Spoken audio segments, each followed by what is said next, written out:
kasi mga 7 or 8, nasa bed na po. So mga 5 p.m. to 6 p.m. po yung usually na time ko to live stream. And then, yun po, kakanta lang. And then, kung gusto ng fans magsayawan, sasayaw po. And more on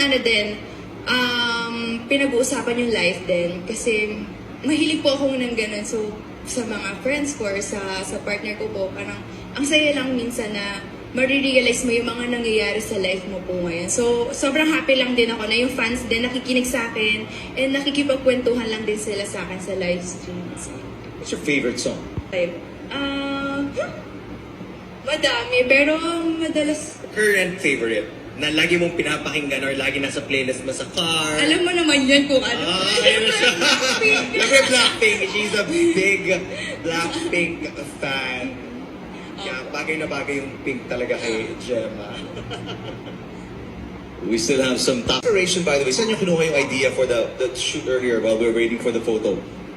Wait a minute. Let's talk about this one. John na tayo, flashback. Blood ka ata nito, tama ba? Saan to? Taiwan. First trip ata namin. After ng championship namin, so nag-Taiwan po kami. Hindi ko na maalala kung saan po yan. So, yan po, chuchi pa po ako niyan. Bebe pa po ako niyan. Parang shoot din eh, ganda. Ilang years ka na ba with Creamline, Gemma? Since 2017, so gano'n ba? Almost 7 years. Sabay po na Adelaide. Wow, ang tagal mo na rin. Do you imagine yourself playing with another team or feeling mo sa Creamline ka na magre-retire hanggang dulo? Ayun din ang mga tanong namin sa sarili namin. Pero ako parang hindi na. Parang gusto ko dito ko matatapos yung career ko sa Creamline Cool Smashers. Kasi feeling ko mas madami pa akong kahit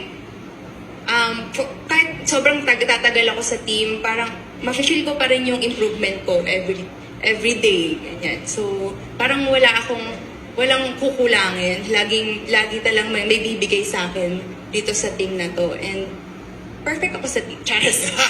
Gusto ko yan. Perfect ako sa team. Ganun. I love it. Tsaka, walang stress sa team. Meron, normal naman po. Pero dito ko lang na-feel yung peaceful ako. Yung sobrang gaan ng heart ko kapag naglalaro. Yan. Gemma, ang dami mo ng